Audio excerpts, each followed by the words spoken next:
កម្មវិធីភាសាកូរ៉េខ្លីៗចំណាយពេលត្រឹមតែ2នាទីប៉ុណ្ណោះជំរាបសួរអានញ៉ាសេអូជួបគ្នាសាជាថ្មីក្នុងកម្មវិធីភាសាកូរ៉េខ្លីៗរបស់ KLC ថ្ងៃនេះដែរដោយសារតែមានការសំណូមពរចង់ឲ្យនាងខ្ញុំធ្វើវីដេអូបង្ហាញអំពីពាក្យនៃសរីរាង្គជាភាសាកូរ៉េអញ្ចឹងថ្ងៃនេះយើងរៀនពាក្យនៃសរីរាង្គជាភាសាកូរ៉េទាំងអស់គ្នាសរីរាង្គភាសាកូរ៉េថា 신체 ឬក៏យើងនិយាយឲ្យស្រួលស្ដាប់គឺមុំបកប្រែថាដងខ្លួនមនុស្សឬក៏សរីរាង្គនេះឯងចា៎ពាក្យទី1គឺក្បាលភាសាកូរ៉េថា mori បន្ទាប់គឺសក់ភាសាកូរ៉េថា morikara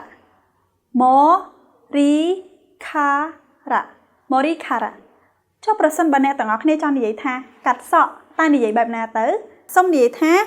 mori ឬ chalayo សូមនិយាយម្ដងទៀត mori ឬ chalayo ដែលបកប្រែថាកាត់សក់ mori បកប្រែថាក្បាលតែក៏មិនតែយើងមិនអាចបកប្រែ mori ឬ chalayo ថាកាត់ក្បាលនោះទេសូមកុំយល់ច្រឡំណាជនជាតិកូរ៉េគឺនិយាយបែបនេះបន្ទាប់គឺភ្នែកភាសាកូរ៉េថា nun បន្ទាប់គឺចិញ្ចើមចិញ្ចើមភាសាកូរ៉េថា nun sop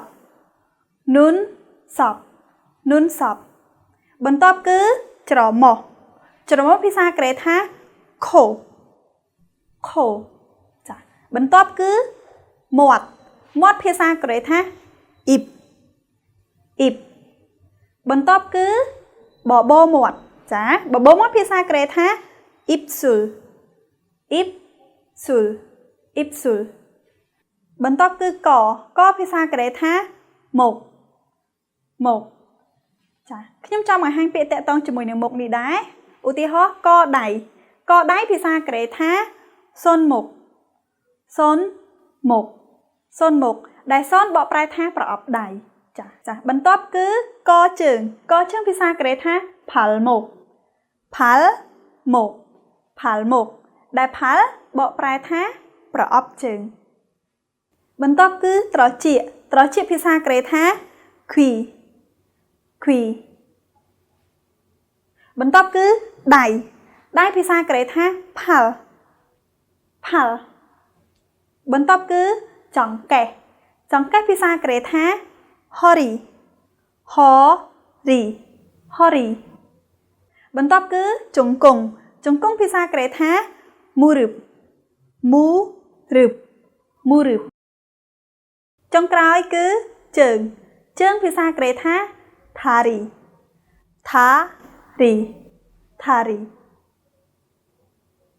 ខ្ញុំក៏ចង់បង្ហាញអ្នកទាំងគ្នាអំពីឃ្លាមួយដែរប្រសិនបើយើងឈឺអ្វីមួយឧទាហរណ៍ឈឺក្បាលឈឺក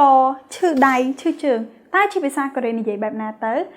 អញ្ចឹងប្រសិនបើអ្នកគ្នាឈឺអ្វីមួយអ្នកគ្នាត្រូវគ្រាន់តែយកផ្នែកនៃសរីរាង្គដែលឈឺនោះរាងកាយដែលឈឺនោះបូកជាមួយនឹងពាក្យថា apayo ដែលបកប្រែថាឈឺឧទាហរណ៍ឈឺក្បាលភាសាកូរ៉េនិយាយថា mori apayo សូមម្ដងទៀត mori apayo ដៃភាសាកូរ៉េថា